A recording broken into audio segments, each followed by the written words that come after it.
In today's video, we're going to be looking at what's been called Windows 10's secret start menu.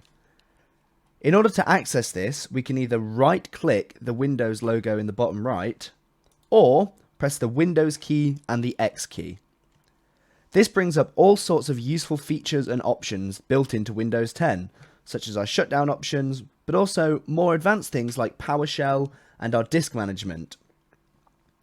Using this, we can quickly bring attention to all of these things in a hurry. So if we need to quickly shut off our device, but want to do it properly, we can press the Windows key, X key, and go straight to shutdown here. Thanks for watching. Visit Kazzicom.com for information on IT support, cloud solutions, Office 365, and many more services.